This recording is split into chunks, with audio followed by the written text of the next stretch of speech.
বাগেরহাট থেকে আসা বীর বাহাদুর নাকি মাগুরা থেকে আনা ভাগ্যরাজ। বীর বাহাদুরকে নিলে সাথে আছে আরেকটি গরু ফ্রি, আবার ভাগ্যরাজের দাম কিছুটা কমাবে বলছেন বিক্রেতা। এসব হিসেব নিকেশ যদি মেলাতে না পারেন তবেও আছে সমাধান। এখানে দূর দূরান্ত থেকে আনা বিভিন্ন আকারের কোরবানি পশুর বেশ ভিড় পড়েছে।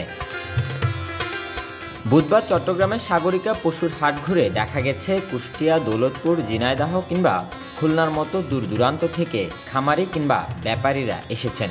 এখনও প্রত্যাশা অনুযায়ী গরু বিক্রি করতে না পারলেও হচ্ছেন না নিরাশ। আগামী শুক্রবার, শনিবার সরকারের ছুটির দিনে ক্রেতারা ভিড় করবে বলে বিশ্বাস তাদের।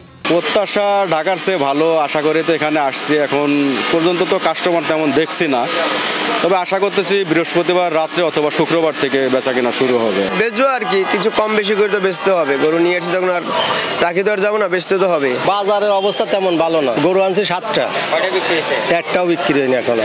না, এখন থেকে বাজারে কোনো বেচা কেনা শুরু হয় নাই। হ্যাঁ, মোটামুটি খারাপ না, ভালো হয়, আশা করা যায়। এখনও বেশিরভাগ ক্রেতারাই নামেনি কোরবানির পশু কিনতে, যদিও অনেকে আসছেন এক পলক কোরবানি পশুর হাট দেখতে। কাস্টমার এমনি আপনার আছে, এখন যেগুলো আসছে তারা তো আসলে ওইভাবে কেনার উদ্দেশ্যে আসছে না, দামটা যাচাই করে দেখে যাচ্ছে, হয়তো 2-1 দিন পরে তারা আসবে। গরু দেখতে আসছি আর কি। এবার হাটে এখনো আসা হয় নাই, আজকে প্রথম আসা হলো।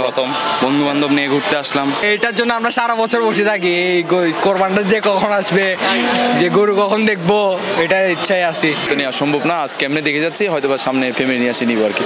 25 বছর ধরে কুষ্টিয়া থেকে মোহাম্মদ ফয়েজ আলী চট্টগ্রামে গরু নিয়ে আসছেন। এবারও এনেছেন 20টি গরু।